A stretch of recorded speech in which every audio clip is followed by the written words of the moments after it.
This is the transition video for Claudia. We were talking about transition motions between stances and between phases of the fight. So when I think of transition motions, I'm thinking of not just moving from stance to stance, but the path I take to get there and having safe home bases in between.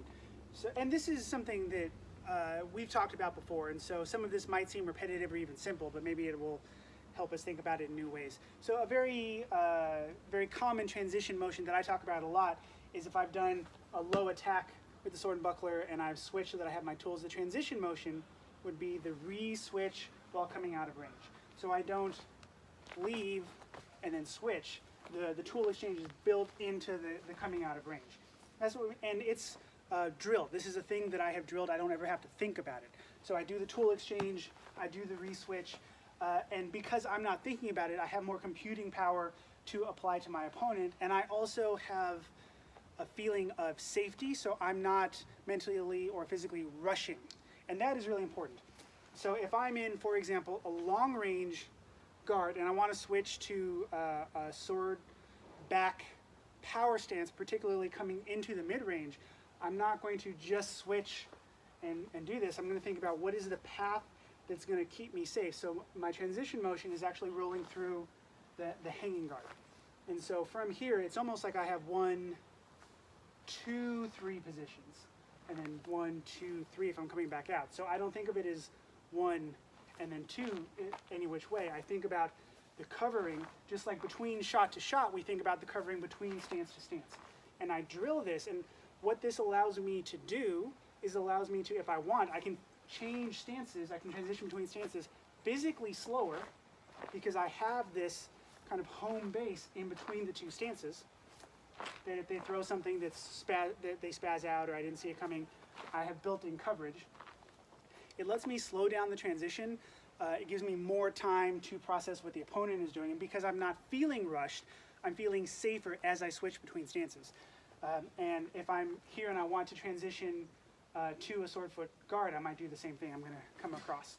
So drilling those transition motions until they become automatic means when you are switching between phases in the fight or stances in the fight, you are doing so more safely and often more loaded, which is kind of nice. Another common thing is if I'm here and I want to switch, I might switch my feet from out of range and then switch through. And so those are things to drill and practice until you feel comfortable. And so it's much like we talk about throwing the sword so that we're coming in behind the threat. We can do this coming behind a defense. This is something that Havek used to do all the time. I'm sure he still does, where he would, with his little sport heater and his sword, he would go, ha!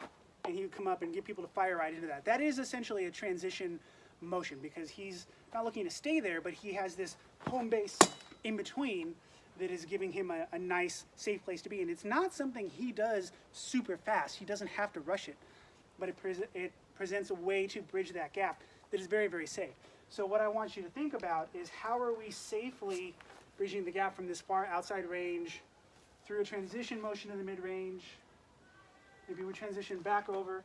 And of course, we want to build these motions and then we apply them to the threat that's being shown.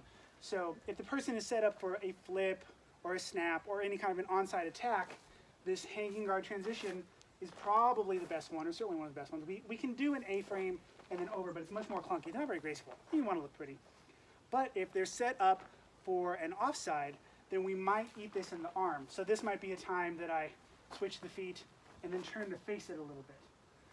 And so I just want you to think about transitioning between stances through a position that if you got if somebody threw at the middle of your motion, through the middle of your stance transition, you would be covered. It will give you more time and therefore more processing power on the opponent, so you have a better idea. You won't feel mentally behind in the fight because you won't be rushing through any portion of your transition.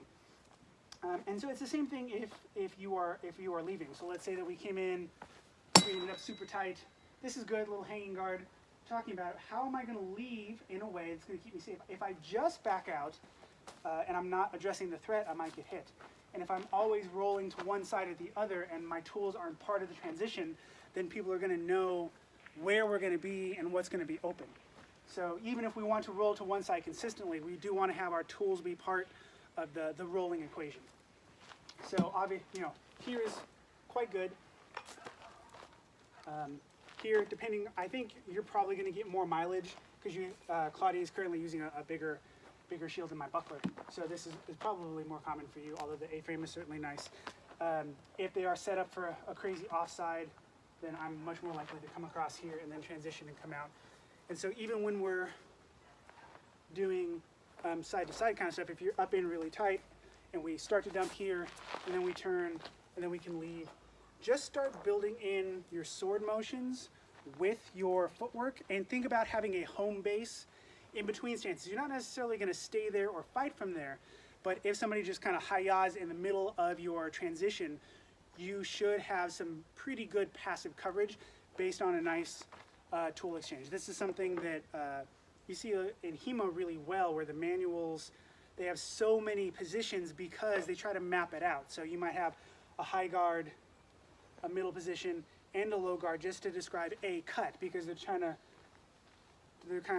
trying to give you a mental map of the entire motion through a bunch of positions. And I want you to start thinking of that with the transitions between stances and between phases in the fight.